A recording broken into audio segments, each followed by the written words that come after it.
Yes, welcome to GarageBand Weekly for yet another week. Thought I'd change up the theme music a bit. My name is Pete. This is Studio Live today, where my goal is to help you create, record, and release your best music. And I do that through tips and tricks and tutorials and live videos just like this one. If that's your kind of bag, consider subscribing today on the show. We've got a bunch to get through. We'll be focusing in on some editing tips. I'm going to give you a quick crash course in editing in GarageBand on your iPhone or iPad. The rant of the week, we're going to talk about noodling. Is it good? Is it bad? Is it somewhere in between? I thought we'd have a bit of fun with that one. And then we've got some tips. We've got some plugins and apps of the week and a resource of the week as well. So all of that and more coming up here in about the next 30 minutes, usually 45.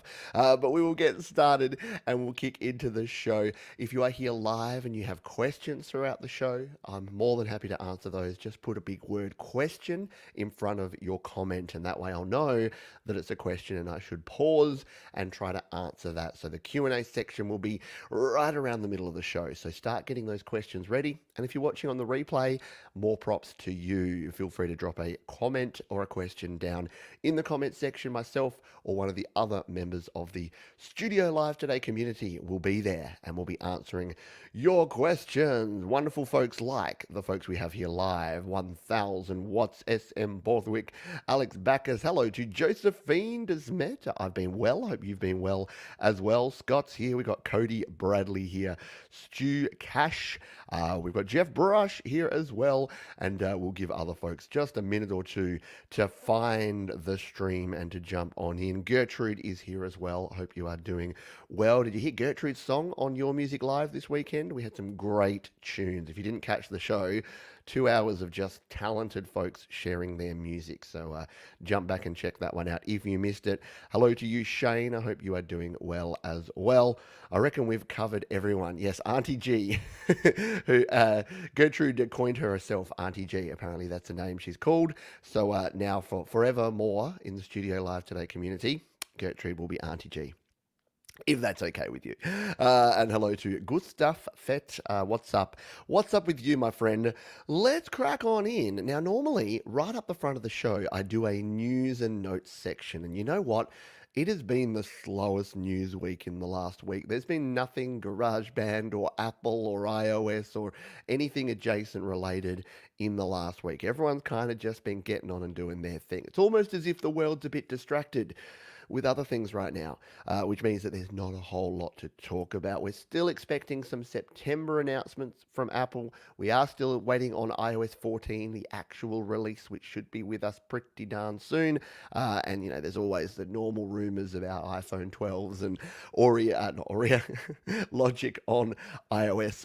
None of those have really come to fruition. So instead, I thought, let's go practical. I'm a practical kind of guy, so I wanted to do some practical stuff. Instead of just making up news that doesn't exist, I thought we would jump in and I'll give you just a quick crash course in editing here in GarageBand, because it's easy, but it's not. It's not the most intuitive thing to do some of the things that we do here in GarageBand. And whilst most of you that are watching here and that I know watch this show will know most of these things, it's surprising how often you'll just find one little nugget of info that perhaps you didn't know. So apologies, this might be a bit of a repeat for some of you that know a lot of this information, but for those that are starting out, hopefully you'll get a few bits of info that will help you. Now, here is my iPad screen. If you want to know how I reflect this screen, I'll be sharing an app with you at the end of the show. So hang around for that one. That's a bit of a tease there.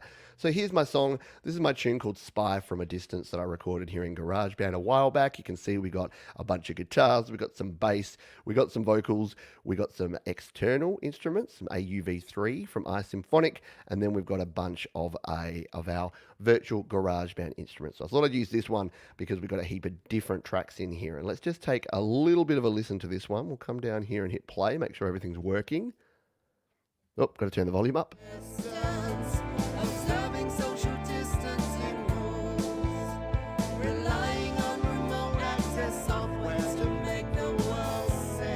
There you go. Everything's working A-OK. So what we can do, let's just show you a few of the basic tips if we're recorded this and we want to get in and start editing. So editing is a crucial part of our process here when it comes to audio.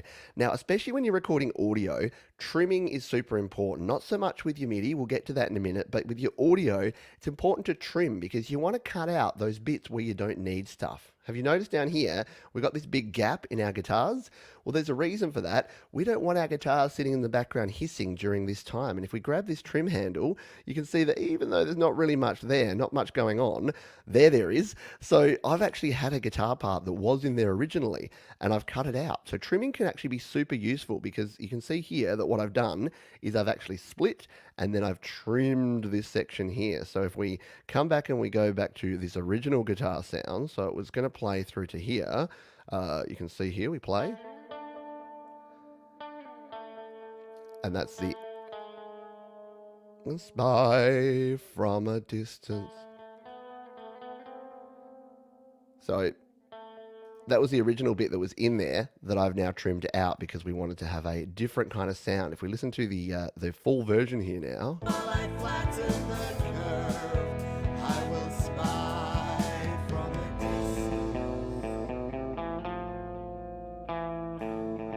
So you can hear I've got this different sound there. So it actually looks like I may have even cut this sound and put it up here, or I've re-recorded it up there. So trimming is the number one thing you'll need to do. Now here's a tip with your trimming. You might be saying, every time I trim, look, it just sticks to the bar. Like, what if I want a little bit more control? Well, don't forget you can zoom in GarageBand, and if you pinch or spread apart your fingers, once you hit this level, see this little thing here? Snap to grid is off. Now you've got complete floating control here. So if you've ever been trying to trim something and you haven't been able to trim it to exactly the right spot, if you zoom in and you've got to get it right into that furthest one, watch this top there, pop, snap to grid on, off. And then if you want to turn it back on, you just zoom in. So if you've ever been looking for the grid, you can't actually turn the grid on and off, but you can actually do that. And that helps your trimming and your splitting and your other things. Speaking of splitting, you'll notice here that I've used splits a whole bunch. So we've got some bits in here where we've had to split up and chop up some vocals, and we've had to split things. So for instance, this little bit here, I would imagine I split this so that I could change the volume. Let's just see if I'm right, if Future Pete remembers correctly. No, I haven't. I wonder why I split the volume. Wonder why I split it there. I don't know. Let's just play this vocal, and it might have been that I had to replace a part. So let's just play this bit back. And I must work from home. Yeah, it looks like I've replaced a part. So let's just find out what I replaced, because we have something here called non-destructive editing, which means that if I just put this down here on my wife's vocal part, or this might be my secondary vocal, and then we stretch this one back out, we can bring back the original. Yes, your mistakes are never quite gone when it comes to non-destructive editing. So let's see what the original version was this of this. Stay at home. So Pete originally sang, I must stay at home. And then if we hit our undos and we bring things back, the next version is work from home. Yeah, it was work from home. So what I would have done there is gone, crap, I've got the wrong words in there. I've had to come in here and then I've trimmed that out there. I've started recording and I've recorded in the new section, and that's what this section was here that I've got to replace it. So easy to fix up your mistakes and to do things like that. The other editing tip that I use all the time, and I've spoken about this a bunch, and I'll probably do it with a track like this, with this bass, because the bass here is okay, but it's kind of quiet, as you can see. So it's like kind of hard to see the waveform there, yeah, and I've showed this a bunch of times, but if you've ever got a situation like that, all you need to do is tap on the icon there, hit the merge button, and select just that one track, because what merging will do is it will normalize the volume of your track. So not only will it merge together any of those different parts and make them just one audio file, but take a look at that. Now we've got a nice chunky waveform there. So if you're editing and you can't see what you're doing, merging the track can not only help you get some better volume, it can also help you be able to actually see what's going on. And now, oh, there's that bass hitting you right in the face. So remember your merges. We'll undo that one. or I'm going to get super confused in the future when I come in here to look at these tracks. The timing of tracks. This is the last one I'll give you. I'm just going 4 tips here because it's the weekly show. Don't want to spend the whole time going through tips. The timing is super important. And I was listening to a couple of tracks on the Happy Hour, not the Happy Hour, the other one, Your Music Live this week. And I noticed that some folks had their drums that were just not sitting in the groove. And with your drums and your bass, especially virtual instruments, there's a really quick and simple way to fix that. So if we grab this Bluebird drum here, let's take a listen to this one if we play. So there's my hi-hats just hitting there. Let's just come down to where I'm actually playing.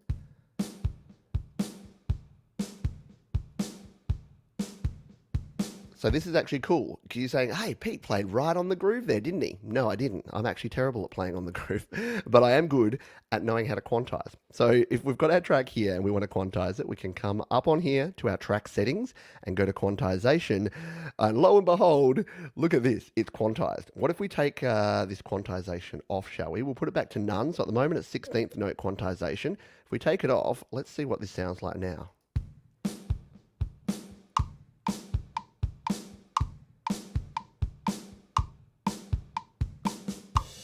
Sloppy, right? Not on the grid, not sounding good. With a song like this, you need your drums and your bass to be right there on the grid. So what do? We go to quantization. Now this is a straight song. There's no swing. There's no triplet rhythm. Straight. Now, here's the key to quantization. You need to use as little as you can get away with. So I would have tried this with a 16th note first, a 64th note, and then a 32nd, and then realized that my playing was so poor, I had to go to a 16th note. If you go to an 8th note or a quarter note, it's going to start sounding way too robotic, and it will actually cut out some of your notes. Let's just show you what I mean. If we put this just on the quarter note, it actually will sound quite comic, and it'll sound like this. So it can only hit on those quarter notes.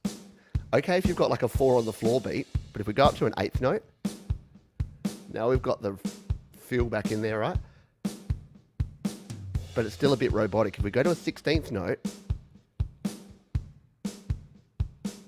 it's the good combination. It's a nice blend of not making it completely on the grid on the 8th note or the quarter note, but not being too sloppy because Pete can't play his drums. So there you go. There are 4 editing tips that I use on every single track and that I'm sure you already use. And if you don't though, then hopefully you've learned a trick or two here. Trimming, splitting, merging, and timing. They're the 4 key components of getting a good quality edit and a great sounding track in GarageBand iOS. And don't worry, if you're a Mac user, you can use all of those same tools except merge.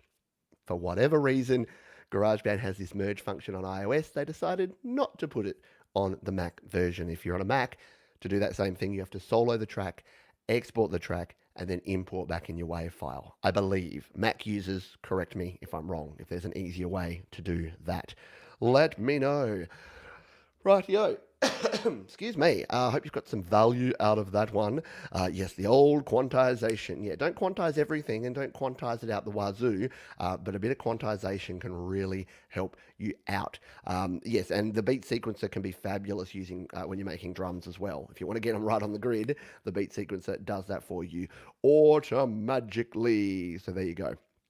Let's move on, shall we? We will continue on with the show. Let's have a rant. So that's the practical stuff. Let's get into the slightly less practical, but more fun. And this week I want your opinion on something. I want your opinion on noodling. So what do we mean by noodling? Well, the definition of noodling in my head, yours may vary, is playing music without the intent of actually producing a song. So you're not writing a song, you're not recording a song, you're not playing someone else's cover song. You are noodling. You are just exploring your instrument. You are finding different tones. You are finding different riffs and chord progressions, which may lead to a song, but are not necessarily intended. Now, I've been down on noodling in the past. I've actually said noodling's a waste of your time. You need to be sort of working towards something. But then again, I'm a very practical kind of person, and I have very strong opinions when it comes to create, record, release music, as you probably know if you've been around here for a while. But I've recently kind of rediscovered noodling, and I've spoken to some people that are like, no, you gotta noodle. Noodling is part of the creative process. If you don't do that, you're never experimenting and you're never finding new things to do. So here's sort of what I look at from the good side. So I've tried to think about the good side of noodling. Number one is I think it is what I call positive procrastination. So if you notice that when you're procrastinating like a big thing, so say you want to record an album, or just let's make it simple, you want to record a single, you want to get a song finished and out there, but you just don't have the motivation for it. So you sit there and you just noodle on the guitar for like an hour instead of like writing a chord progression or instead of recording a demo, whatever it happens to be. I call that positive procrastination because the alternative, you could be on the couch watching Netflix, right? At least if you're noodling. And here's what I'll say, I'll give you some tips at the end, but if you're noodling, at least capture that noodle. So everyone's got a smartphone sitting in front of them. Just capture it. Just hit record and start actually recording. Just your voice recorder, doesn't have to be anything fancy. Just capture that session. Put your camera on you and capture your fingers as you're playing your guitar, because you'll find little tidbits. And the last thing you want to do is spend an hour noodling and then not know what you actually noodled. And then come back later and go, oh, what was that riff that I did when I was noodling? Oh, I can't remember. Anyway, so that's good. It can help you develop ideas for the future. So again, if you capture them, some of my best riffs and best chord progressions in some of my favorite songs that I've written have been out of noodling. I've just been sitting around and I went do no no no no no no no no no no no, and I'm like, oh, that's a cool little riff. I might start a song with that, and then you write a song with it, and it keeps you playing. Like if the alternative is don't play your instrument at all, or pick it up and just noodle on it for 15 minutes because that's all the time you have, do the 15 minutes. Don't do the, well, I've only got 15 minutes and I'm just waiting to go pick up the kids, so I won't do any guitar or I won't do any piano. I won't do any saxophone. No, play for as whatever time you have, because it will just keep you motivated. It'll keep your fingers and your brain and your mouth and your whatever you use to play your instrument working. Where does noodling go bad? Well, it goes bad because it doesn't help you actually finish your songs. So you do have to restrict the amount that you do if you want to. If your goal is to actually finish and complete songs, you need to reduce the amount you do. It can distract you from the actual recording. So if you are mid-process and you need to get that guitar solo down, but you're struggling, so instead you just go and noodle for 3 hours, that's probably not the most productive thing. Unless, of course, you come up with a killer new idea for that guitar solo, in which case it's totally fine. And the absolute worst thing is it leads to shredding. And, we all know that guitarists that just sit there and shred lead licks that have no place and would never actually be played of any part of any song are some of the most annoying guitarists in the world. So you don't want to turn into someone who can't actually play a chord progression but can only shred. Sorry, I say that slightly jokingly. I know my buddy Mike over at Creative Source is also a fellow non-fan of shredding. It's whenever you're watching a guitar video and someone's like picks up a guitar and they're like, yeah, so if you want to play this riff, and you're like, no, I don't. Can you just show me how to do a nice E to A chord progression on that guitar? That'd be cool. So what do you think? Noodling for the win, for the loss, somewhere in between? What do you reckon? I'd love to hear your thoughts on this one. Jeff says, I've lost tons of ideas at work because I don't have access to a phone or anything. And by the time I get home, it's gone. Yeah, that is the worst thing when you just you're there in like a boring meeting and then you've got this idea in your head and you're like, my gosh, that's the best sort of lyric part or that's the best chord progression I've ever come up with. And then it's gone and then you can't do it. It's a pain in the butt. Majority of my music is from noodling. There you go. So sometimes it works out well. I noodle a lot. Yep. Noodles for the win. iOS is perfect. Exactly. iOS is great when you're working and something pops into your head. I've got a folder full of ideas all around, just little bits and pieces. One of these days, my song 37 is going to actually turn into an actual song. Cody says, I noodle all the time, but it's the first time I heard that word. Yeah, there you go. So noodling, you can add it to your vocabulary if you're not aware of noodling or if you don't call it that. It can be good. Again, like everything we say, everything that I say. For starters, every statement about music should be in my experience or in my opinion. So in my opinion and in my experience, that's what noodling is all about. Your opinion will almost definitely vary, and your experience will absolutely vary, which means that you need to work this stuff out for yourself. Stu says that's pretty much how Andy and I collab. Never heard of noodles other than in chow mein. Yeah, nice pad thai noodles. Nice. What's the Japanese udon noodles? Oh, delicious! I'm getting hungry. It's only 6:30 a.m. I could really go with a bowl of delicious noodles. And Andy Goldsby says everything I've done was a noodle once. Yeah, so I think that it's important to do that. And that's why the balance is there, I think. That's why that I've gone from saying, no, never noodle, to well, I never went always noodle, but I think you just need to find the balance. You need to develop the ideas, but you also then need to complete the songs. And I think Stu and Andy, you guys have got it down. You're definitely noodling more. I noodle to make mistakes that sound good. Mistakes that sound good is a brilliant reason to noodle.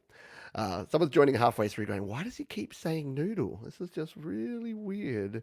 And Jade Star says, I've never called it noodling. I just jump on my guitar. Well, that's probably explains some of the metal sounds if you're jumping on your guitar. Oh, you mean just like play? Okay, gotcha. Tom says, I think we all need to take time to experiment, to try new things, so it can be productive to noodle. Yes, agreed. I like it. And Gustav says, I always record my noodling in GarageBand iPhone. Yeah, it's a great way to do it. So there you go. Again, when I read, I'm usually on the fence. I'm usually trying to look at both sides of an argument because, yeah, as we know, there's really never a great reason to only think one way. You can get very one-dimensional if you only take one point of view, which I've been guilty of in the past, and I will be guilty of again. But yeah, what I'm trying to do is find the balance between what I'm actually doing. If anyone's got any questions before we move on, please feel free to drop them in the chat here. Lots of comments, lots of chat going on, which is brilliant. No questions yet, so if you do have a question, please throw it here in the chat if you're live, but we will move on. Now, that was a lot of tips up front, but I'm going to give you an extra bonus one. We're going to go in with another tip here because the other thing that I love to use here in GarageBand is the copy and paste function. So you would have noticed that we've got a bunch of stuff here. So we've got this vocal here. What if I wanted to add like an effect just to another part of this vocal? Well, we can actually duplicate out this track. Tap there, go duplicate, and then we can copy all of these vocal parts down to here. But don't forget, we've got multi-select here in GarageBand. So if we tap outside there, we get our little flashing box, and then I had a bad case of flashing box one time. Then you highlight all of those, and then you tap again, and then you copy. And now, if we come down to this new track we've created, all we need to do is line up our playhead, make sure we're on that right track, and paste it. And look what happens. We get an absolute carbon copy of that track right here, ready to go. Here's a really cool thing though. What if I actually wanted to move this track not into this project, but into another project? Do you know that we can do that? Yeah, it's as cool as it sounds. If we go back to our main menu here, and we come and we create a new song, like so, we grab our audio recorder track, we come to our track settings here, we tap down here, hello, we got a paste option. We can paste in our track. We hit the paste button, boom, look at this. Now, why is it giving us 8 bars? Well, because we haven't set up our track. So if we undo that, you do need to set up your destination track to be the same as your source track. Now, I've forgotten what the BPM was, so I'm just going to assume it's at 110. But what we need to do is make sure that we've either got automatic on here, or the right number of bars. So we're just going to make this automatic here in the section length. That's this little plus button. If you've never played with this, all your sections and all your bars and everything is this little plus up here. So we'll make it automatic. We'll tap again, we'll hit paste. And this time, look at that. It's retained everything, including all the little breaks. Now, is it on the grid? Or one way to find out is to hit play, isn't it? We'll come in here, we'll hit play, and we'll see if it lines up with our metronome. No.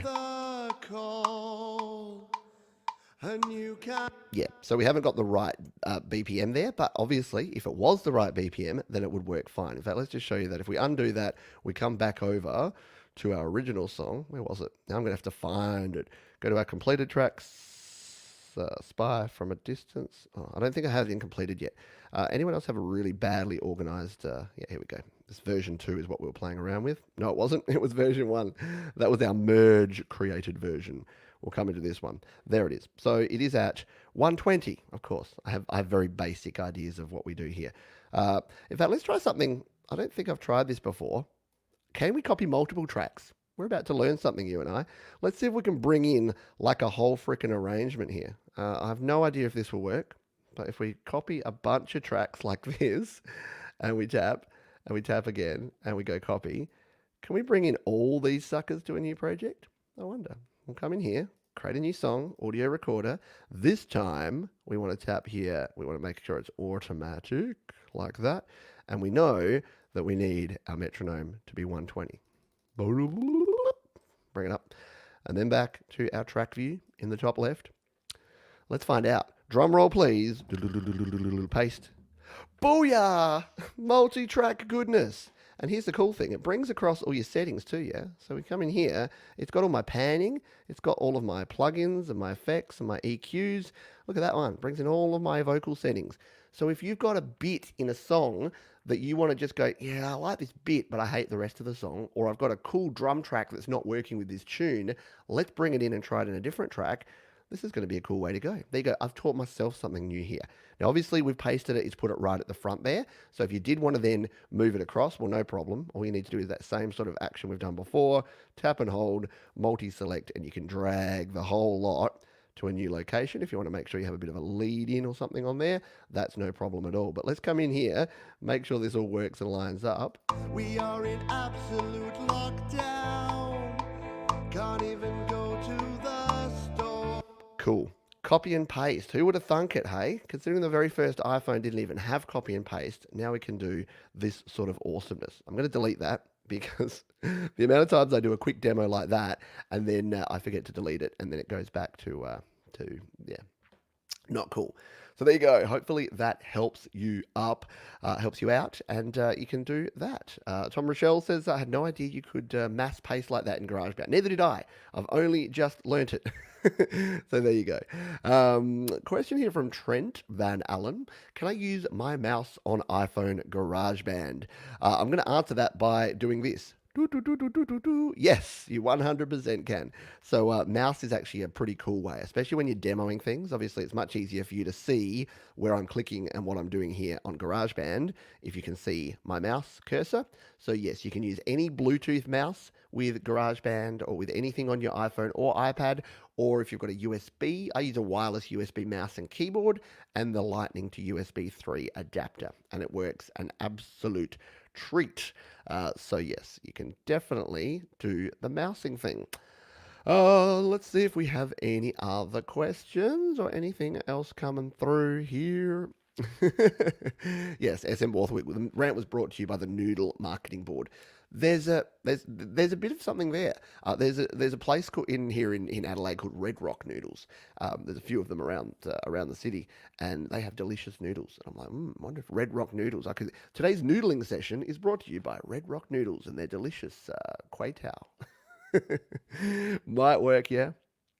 So can I just use my finger for all functions? Pretty much all functions. It doesn't do great with zooming, so you often still have to do your pinch. And so anything that requires multi-touch is a little bit hard. You can program it in. Tell you what, if you search my name, Pete John's mouse, you will find everything that I have to know about mousing in iOS. I've done full videos about how to set up the gear you'll need to use and a whole bunch of stuff. So feel free to jump over to that.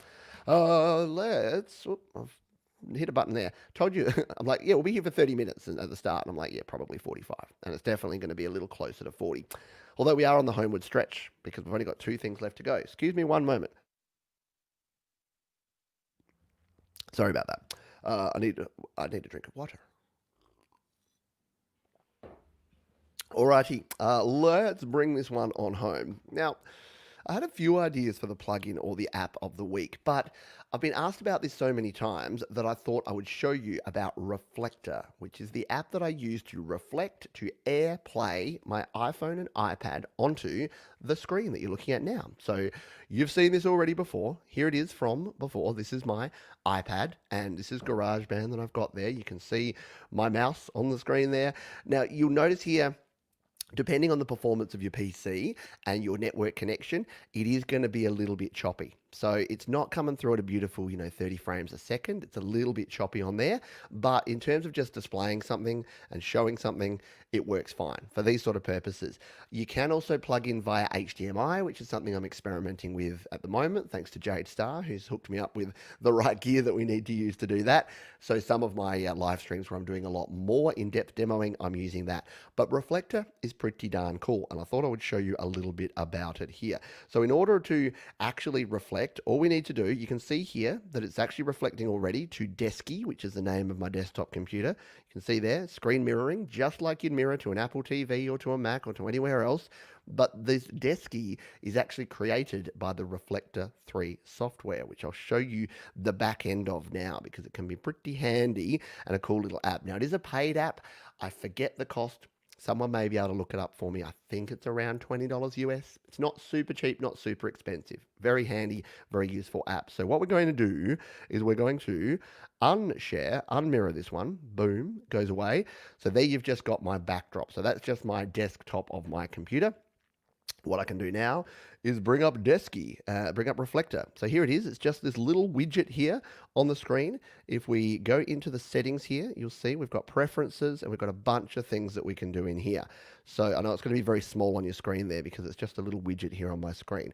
So we can change the system name, which is called Desky on mine here. I'm just going to take that off for a second, make sure that there's nothing on here that actually has any network information, doesn't have my IP address or anything that anyone's going to hack into. No, we're cool. So we come back over here. Here is the connection tab, and you'll notice here that I'm using 720p at the moment. So the reason it's a bit fuzzy is at 720p. I could go to 1080p, which, we could change the setting here, and I'd get better quality, but the problem would be that it would probably be more laggy and lower frame rate. So you're always having to try and find the balance between the two, yeah? So I'm just bringing up my phone here so I can show you on my phone in a moment. So there's all the different things that you can do there. You've got different security options and connections. You can record directly. So it's another way that you can use this. You can actually record from your phone or your iPad onto your PC. That's a handy little function that I've used in the past. We've got some network settings there in terms of what network connection you want it to use. And then we've got some advanced settings here of different things that you can do, whether it can use AirPlay, Google Cast, and Miracast. So it actually works with Google as well. So any of your devices, your Chrome, what is that thing called? The Chrome tab? No, the plug-in thing. Chromecast works with Chromecast as well, and it can make it really, really fun. Like the idea of using your iPhone and then sending it via Chromecast and sharing your screen, pretty darn cool. So the main things that you want to play with here is your size to get that balance right. And you can see you got different options here of different screen sizes. In fact, let's go iPhone 10. You can see it hasn't been updated for a while because iPhone 10 is the most recent one, but that's what I'm now going to actually stream. So let's see if we can stream my iPhone 10 in its full resolution. We go apply and OK there. So it's there, it's running, it's ready to go. I'm now going to grab my phone, and you won't be able to see it particularly well. In fact, let's jump you over here. There you go. So you can see that a bit better. What I can now do is come in here and then screen mirroring. I tap on that one and boom, it pops up with Desky. I tap on that, tap on Desky, and it has actually it's taken over my screen, but it's put it on the wrong screen. So I'm just going to move that across. And if we put it here, boom, there it is. So there is my phone. And you can see that if I tap away and tap up, here it is. Here is GarageBand on my iPhone in the proper resolution and with my little iPhone screen around it. Now, you would have seen in the options there, you can turn off that frame if you want. It's pretty cool. It works out the frame based on the actual iPhone or iPad you're using. That's kind of cool. And then we can, of course, go ahead and start tapping around and showing things here on my iPhone. And it's streaming that straight to my other screen. I can see it up there. I'm using StreamYard here to show it to you. It's actually pretty darn cool. It works quite well. And for these sort of shows where I just want to show something simple on my iPhone, I use it for other things. So I'll just jump back over here. So you're probably familiar if you watch my Q&A show that I actually throw things up using this exact same system. So if I throw up a photo instead, we'll just jump back over. So I've just got my Photos app up here, and there you go. There's the thumbnail for this show, and it's just showing there. And the beautiful part is it'll show it the right way around. And then when you scroll through your different photos, it will actually work fine. Like it will actually scroll through the photos the right way. You can resize it. So you can grab here and you can resize this to whatever you want to make sure that you've got it in the right spot. It's a little bit tricky to do on the spot. Yeah, so you can move that around, put it wherever you want. And then, of course, if you go back to, just come back over here.